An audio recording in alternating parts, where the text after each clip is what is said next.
Hi, I'm Jo, and this is Jo's Medicine Tarot. If you're new to my channel, welcome. And if you are returning, welcome back. Please notice in the center of the screen is a list of the medicine keepers. These are the paying members of this channel. Creator, please bless this reading. Please bless this sacred space.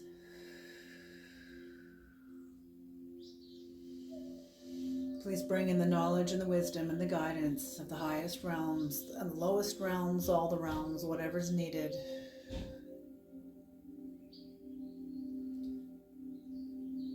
Please bring in this knowledge that we are ready for, and also protect us and help us integrate the knowledge, high voltage knowledge that may come into the reading that we may not be ready for.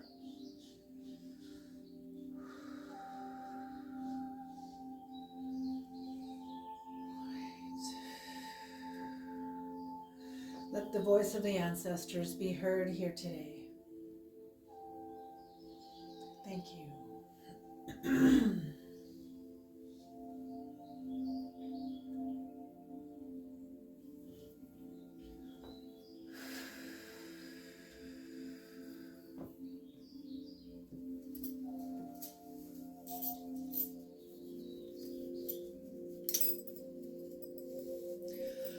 One of the reasons why I like wearing bracelets when I do the readings is they act as a rattle, and it helps scatter energy, especially intense energy, any negative energy, or how the information or whatever comes into the reading helps it scatter the energy and not take it so seriously either.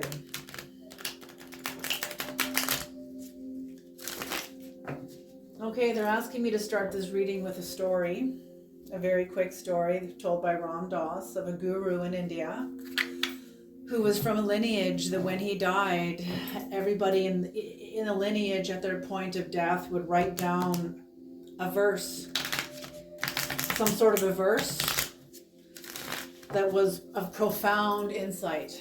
And so as he lay dying, when he's taking his last breath, he waved for his assistant to come and bring over the pencil and paper.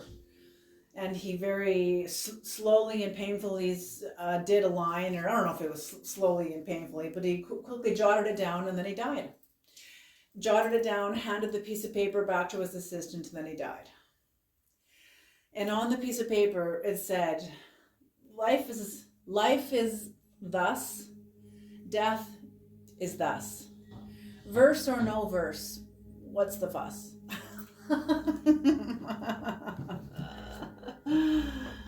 So don't take these readings so seriously either.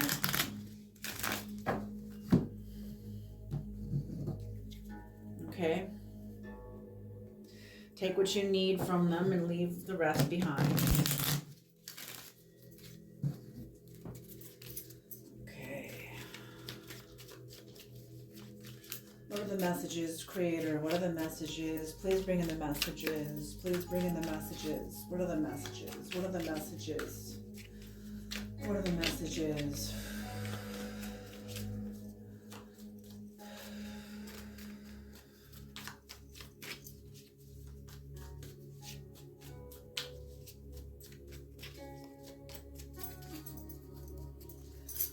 Okay, here we go.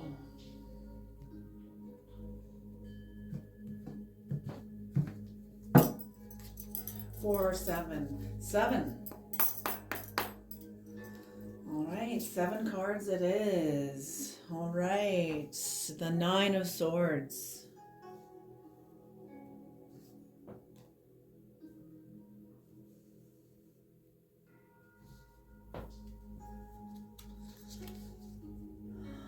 The Knight of Cups in reverse.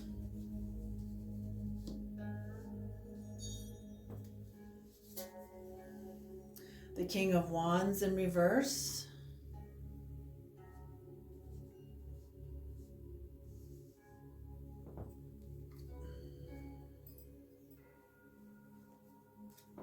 There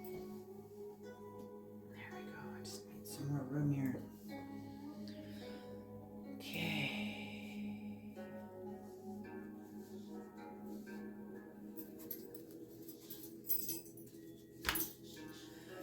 The Two of Pentacles upright. The Three of Pentacles in reverse.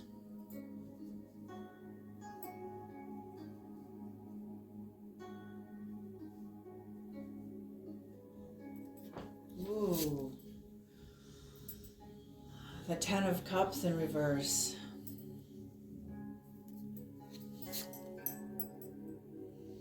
And the Eight of Wands in reverse.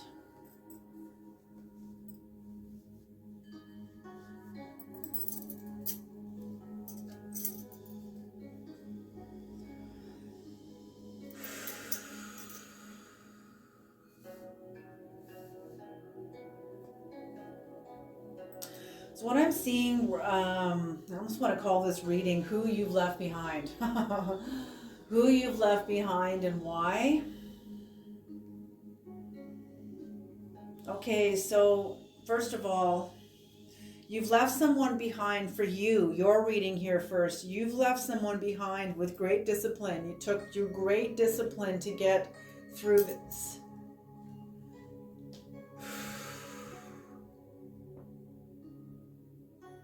A lot of discipline and dedication to get through something. Hard work, very hard work, trudging the trenches that only you know in the inner dimensions of yourself how hard you work towards something. No one else can ever join you there. Yes, they can work alongside with you, but nobody can understand what you're personally going through inside of you. Only that's for you. That's between you and the Creator. Unless you articulate it in the clearest way you can, where that part of yourself feels heard and seen. Okay? But in this sense, I feel like it isn't being seen. It's just being seen by you and the people around you who love you and care about you and are willing to see you, can see you, have the capacity to see you because they have the capacity in themselves to see themselves. Okay, you hear the difference now. So whatever you did, whoever you left behind, you did so with great discipline, great determination. Because whoever this was kept you kept yourself. Let me put it that way. I'm sick, I don't like saying kept you this way. Nobody keeps you anyway. You keep that yourself that way because it serves you. Maybe this person was your excuse. Maybe they were your distraction from yourself, and you gave your power to them instead of giving it to yourself. And that's what I'm feeling. What the truth is you were ready to take responsibility because this is facing you. So you're ready to take responsibility for the fact that you kept yourself out of alignment. You used a certain, whoever this was, this person, people, place, job, city, whatever it is, occupation, distraction. I don't know if it's like a devil energy, if it's like an addiction or some sort of an attachment to a certain inner chemistry. That's your addiction. Maybe there is drugs in this. Maybe you're gone to rehab and gotten yourself clean, and now you were getting out of a cycle.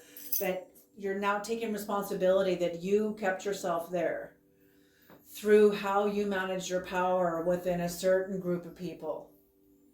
Okay, and you were doing this while you were, it's almost like you were biding your time in an unconscious yet strategic way. It's like the shadow shaman was at work on your behalf, still doing work, even though it looks like you're fucking up your life or distracting yourself in some relationships or however.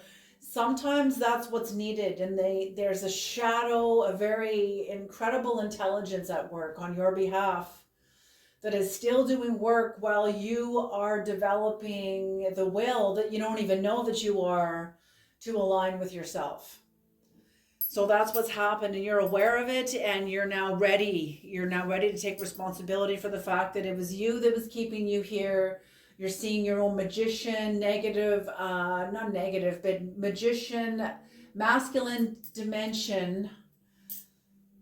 I don't know if positive is female and masculine is negative, or if I think masculine would be positive and female would be negative, because feminine is unseen.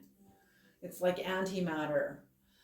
Masculine is the matter, feminine is the antimatter, the hidden, the unseen. Can you hear that? Let's say it in those terms. That's more scientific, that's more kind of hands-on and discernible.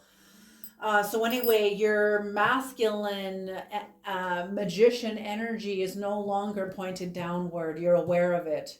But while you were making changes in this, or what helped you make changes toward this, is your awareness that you were like self-sabotaging, the masculine aspect of the magician that was pointed downward, self-sabotaging, keeping yourself small in an addiction, in some sort of path that was maybe a distraction, maybe an excuse, maybe you had to take care of somebody else and you took care of them instead of doing what you needed to be doing for yourself, and you knew it at some strategic level, but you weren't ready to see it. You weren't ready to know it yet. You weren't ready to take responsibility for it yet. You know, so it was some sort of an addiction, either a dependency upon a person or dependency upon something, because you're not ready to stand on your own 2 feet yet, or take responsibility in a certain capacity yet. Not yet. But something happens where you don't have a choice, back up. You already came to the point where this changed. This is why you're leaving this behind. And in becoming aware of this has required you to develop new balance, new steps, new way of walking, the capacity to develop new habits, healthier habits, better habits, habits that sustain you, that nurture you, that nourish you and others, habits that are healthy for you and others. You know, I feel like it was a big deal. It was a big learning. This was a big learning. Now you are dismantling your life. It's been a shattered family. You may have had to leave family behind. I feel like it's somebody who really wanted to be your excuse, who really wanted to be your distraction, because that means they would be taken care of too. Your shadow would be taken care of, and I feel like they're sort of sustained by the shadow, so their whole shadow realm would be financed by you also. Taken care of, sustained, maintained by you, by your money, by your energy, by your attention, by your focus, by your love, your care, whatever you put into this whoever you left behind.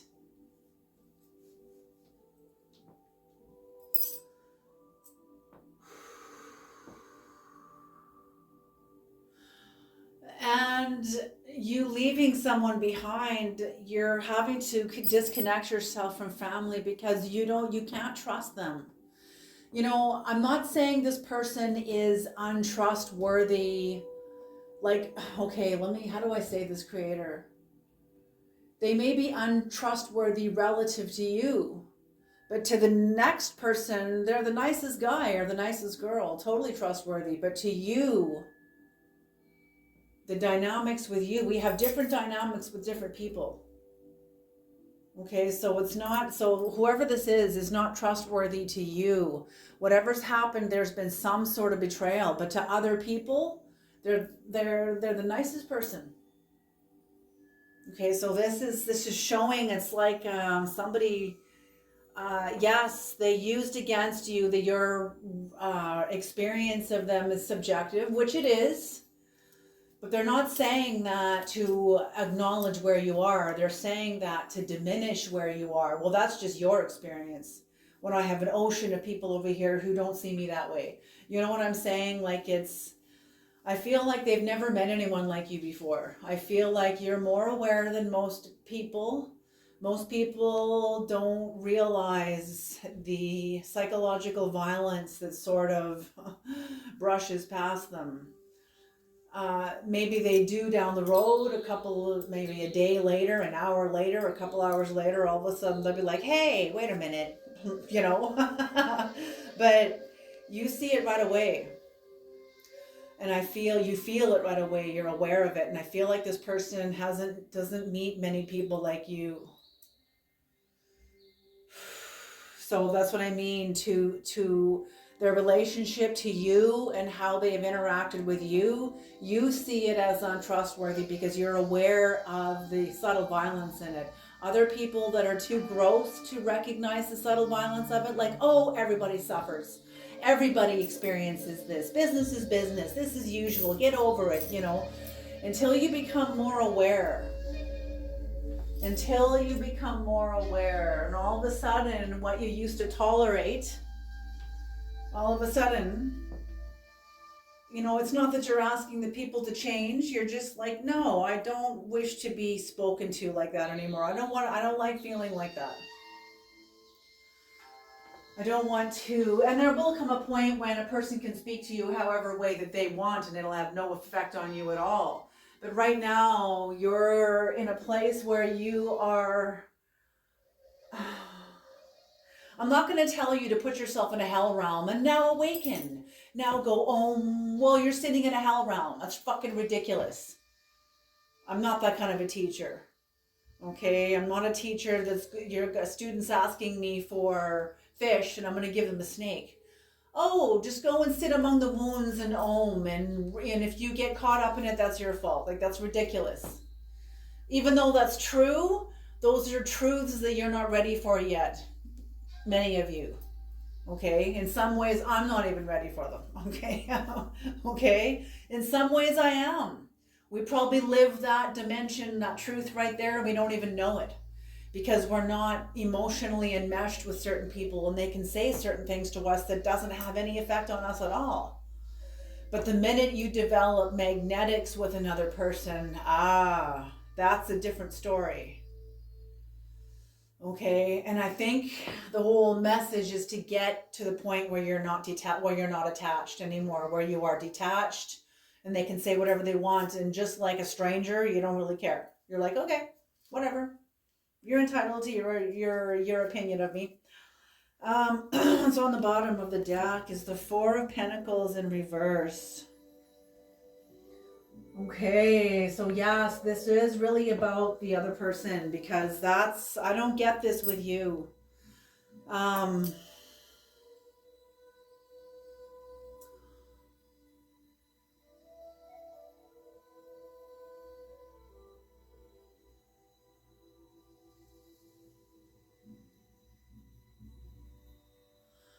Well, it could be you in the ways that you've experienced a lot of obstacles.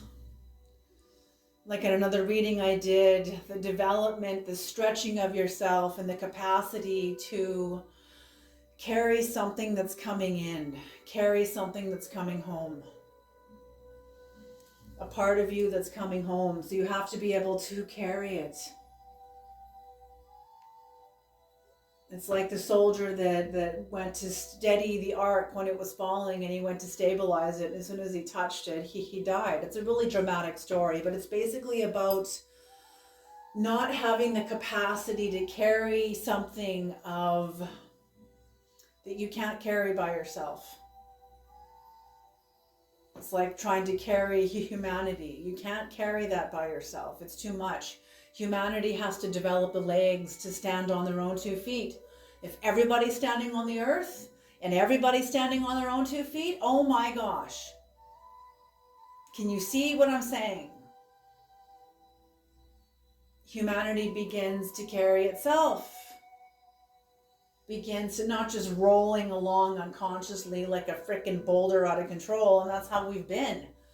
But there's also been an intelligence behind that too.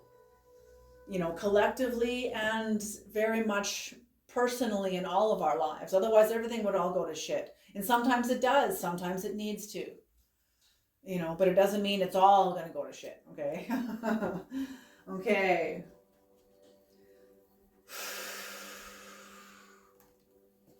So now for your person. Your person is in despair watching you leave. Your person is just in despair knowing that you're no longer aligned in love with them.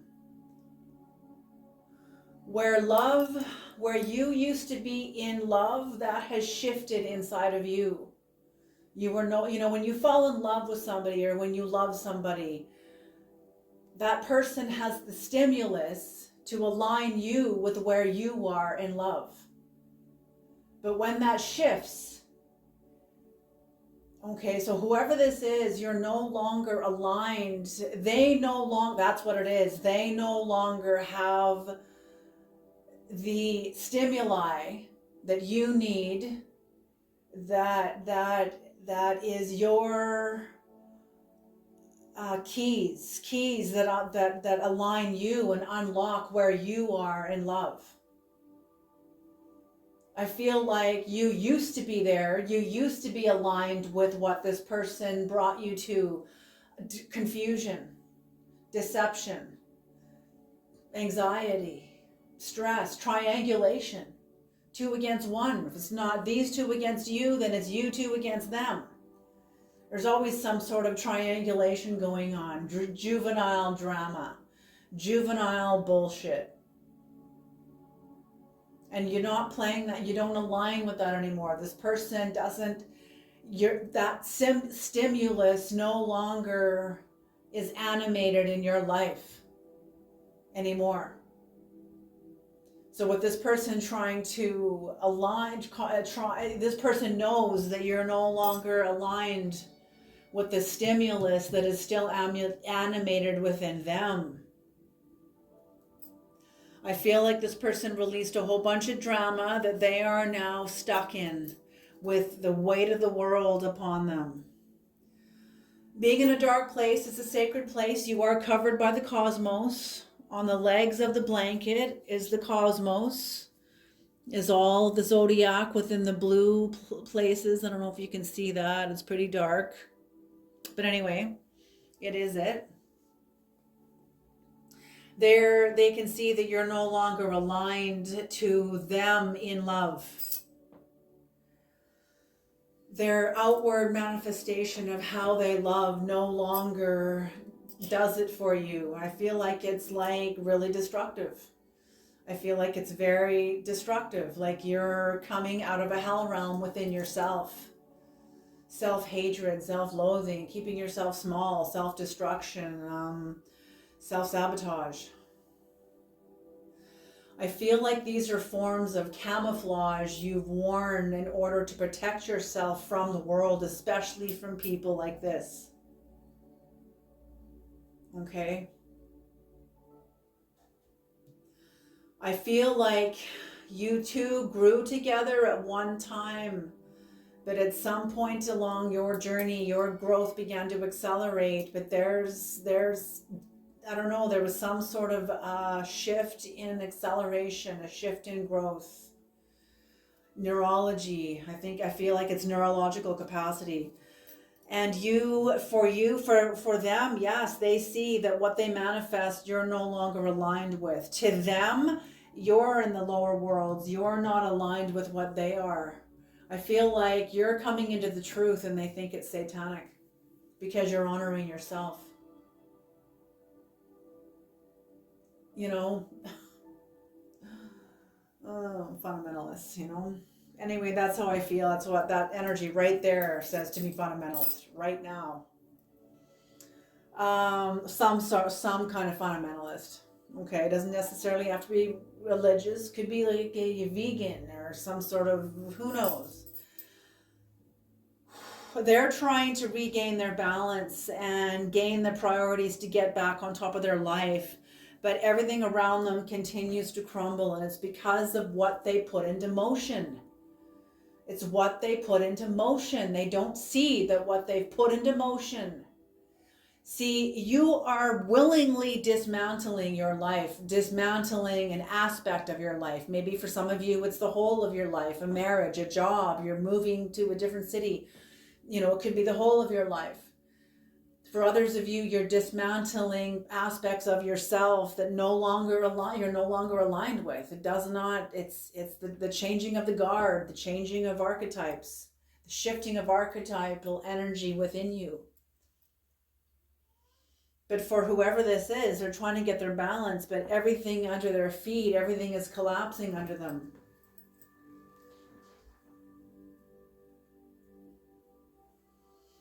Their world is collapsing around them. They feel shattered.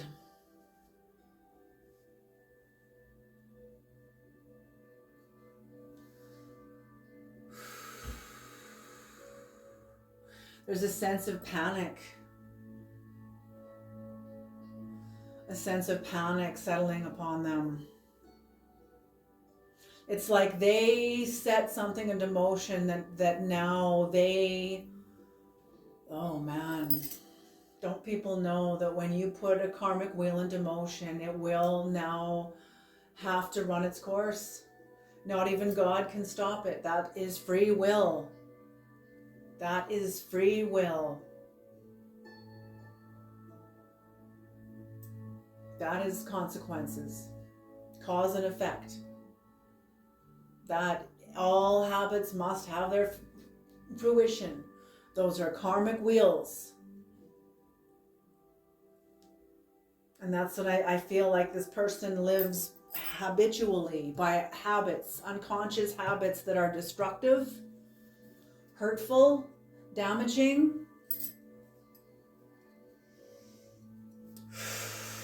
Okay.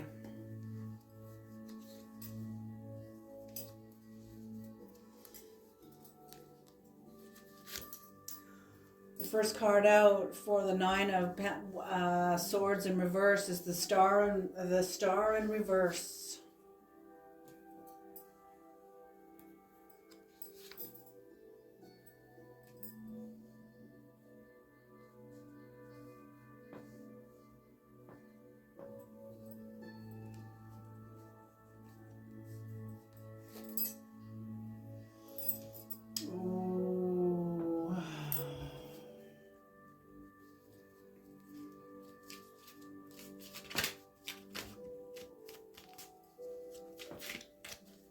Any jumpers creator.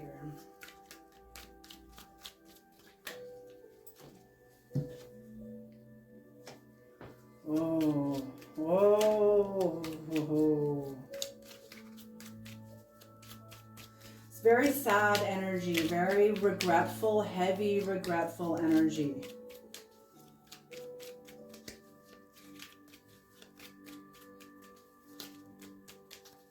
But necessary.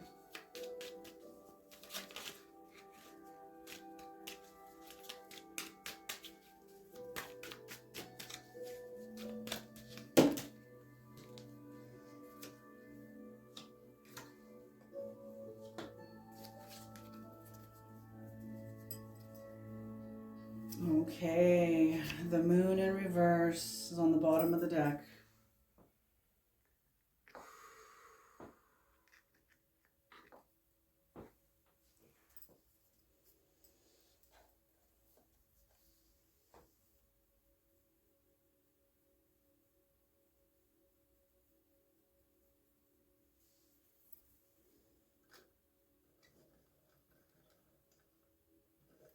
Sorry, someone under the light. Okay.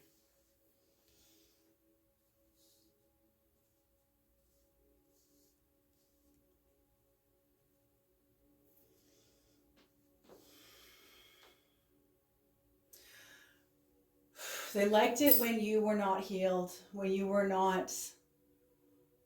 They liked it when you were not healed, when you were aligned into a lower dimension, and they had easier access to you.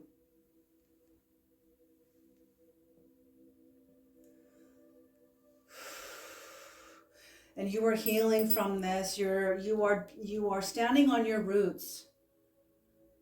And the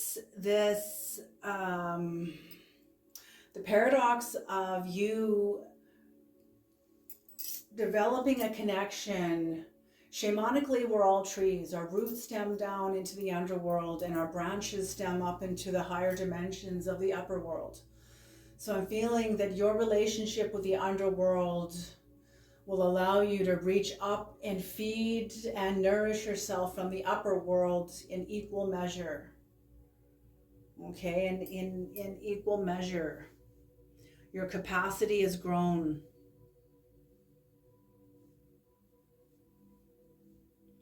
You're entering into an unknown world, an unknown aspect of yourself. It's like the end of a cycle.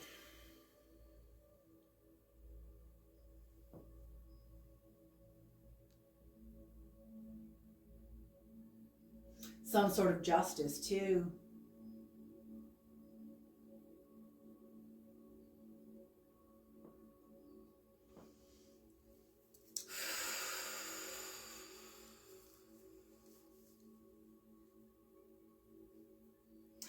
Yes, you nourished yourself from your relationship to the underworld that allowed you to attain knowledge from the upper realms that is also open to you because of the work you have done within yourself. I feel like your heart is open. Even though you've had many people you trusted that have stabbed you in the heart, have pierced your heart. I feel like you have a very big heart. You did not allow it to turn to stone or harden or turn cold. It's like you became more compassionate but more discerning also too. You can have compassion and not take everybody in. You know what I'm saying? Like, yeah, so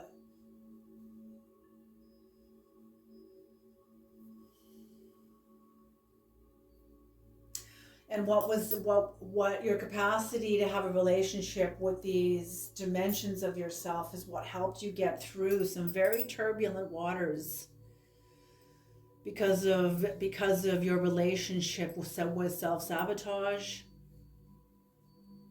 and because you're relying on a very shamanic dimension of yourself. This gave you the capacity to learn a lot about these dimensions of yourself and recognize them in others. Maybe others that were ready to also heal from their own bullshit, and others that weren't, others that were very justified in their victim consciousness and their right to lash out at others or whatever. Okay. But you know, you're moving on, getting new balance. You don't want to live back in that old hell realm anymore. And you're finding you're realizing what your mistakes were, that how you kept yourself there, how you were ignorant, how you didn't know all the information. You know, whatever you went through, you had to go through so you could get to this point and see the truth about it and want to change. Develop like, I fucking had it. You can't stand it 1 second more. You're not going through this anymore with these people or anybody else. You have had it. You've had it. It's the end of this bullshit, of this game. This spirit of dynamics will not travel through you anymore, not in the same capacity. And I feel it's sort of like the pain body. No, you can't get rid of the pain body, but you're not entertaining it in the same way anymore. I'm aware of you, for fuck's sakes, but I'm not going to entertain you in the same way. You know, try to fight against it. The best way to alleviate the pain body is to see it, acknowledge it, be present with it. Some people think, oh, that'll make it stronger. No, it won't. No, it won't. I guarantee you. Anyway, this gives you a sense of justice, a great sense of justice. You know, the 10 of Wands is like a culmination of, in some ways, it's kind of a burden because you taking responsibility for yourself. Wands are indicative of fire. Wands are also indicative of magic. So when you culminating, gathering the experiences, who you are is how you've processed all that's happened to you. That in itself is a form of magic. It's a form of technology that could help others. But it'll definitely, within you and within that clarity, you are a key that unlocks doors for yourself just because you understand your life. You hold a wisdom within you. You're no longer polarizing to the right or to the left, to the good or to the evil, to light or to dark. You're understanding the middle way is the path to wisdom, is the path of wisdom, not to wisdom, of wisdom. And that there is a season for everything. And you recognize and allow for both. Okay, those that are still spiritually bypassing and light chasers, they don't know this yet. And they're still fighting against the dark and fighting against what is and whatever. But you're not. You've taken responsibility for it. You carry your life like the turtle carries its house. That's for life.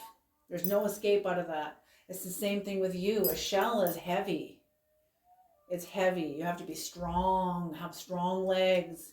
And I feel like you have strong legs from your life, that your experience and legs you developed in the underworld through your ancestry. You have strong legs. Strong legs is also resilience. It's also ancestral. It's what's in you. It's like a story when I was going through something really stressful. This was like in 2007, and I had a dream of my biological mother, who is very strong. She is a strong, strong woman.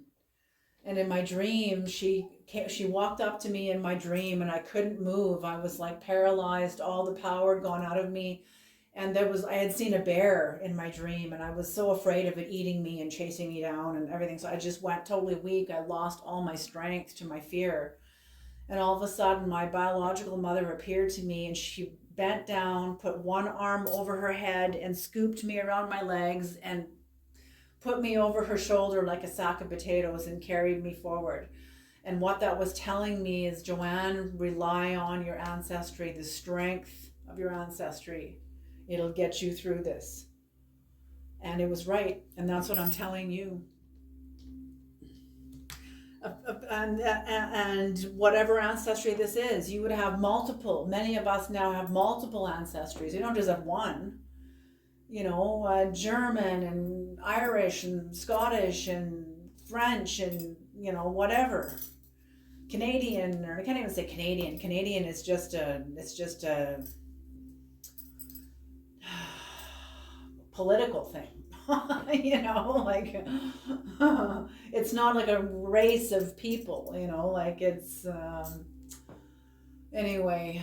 But what pure races? There's not a lot of pure races on the planet. We're all part of the rainbow now. It's all the rainbow now, all combined, all mixed, enmeshed into the rainbow. That's what it's all about. So beautiful. And even though whatever happened is unresolvable, somebody set something into motion that cannot be solved, it has to run its course now, you're okay with it. You've come into a level of acceptance about it. And you're okay with it. Beautiful, beautiful energy. Okay, let's pull some key words, Creator. Before we close off the reading, we have a little bit of time.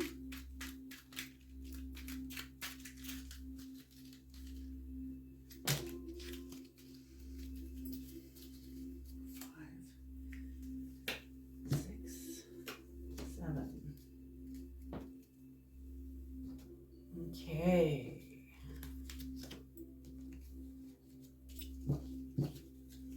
So let's pull these out here. The first one is anima. So you are starting out in a new, fresh way, being impregnated by new hope, new vision, something pregnant in the spirit. Yes, you are esoteric. You have a natural capacity to hold that mystery, that knowledge, hold that vibration. Healer, I feel like you have healed thyself. You have healed yourself. And not just you. You've had a lot of really good teachers, a lot of support. Yes, healer from a lot of anguish. You've gone through the underworld, your relationship to the underworld, absolutely, through your ancestry. shrouding you. You have your relationship to the underworld shrouds you. That's what protects you. It's like, is it Carl Jung? Joseph Campbell? One of them said, Carl Jung, Joseph Campbell? Yeah, I believe it was Carl Jung who said, people that are born and baptized with shadow, baptized by shadow, baptized in a dimension of shadow. So you're born like into a very dark family, into darkness, like baptized by shadow, baptized by trauma. You're very holy. You are covered by holiness. There is shadow shrouding you. It confuses predators around you. It's a type of magic. In truth, it's a type of magic. Do your own research, man. Some protective light is black light that some magicians cast upon themselves in order to protect themselves from enemies. I'm not even kidding. So the black light, the dark light, the light of the shadow is actually very holy. If it's seen from that perspective. Okay. Authenticity. Yes. You understand and have a relationship with your authenticity more than ever before because of your relationship to your pain, your relationship to your shadow, and your relationship to your light. The occult. Yes. Yes, yes, yes.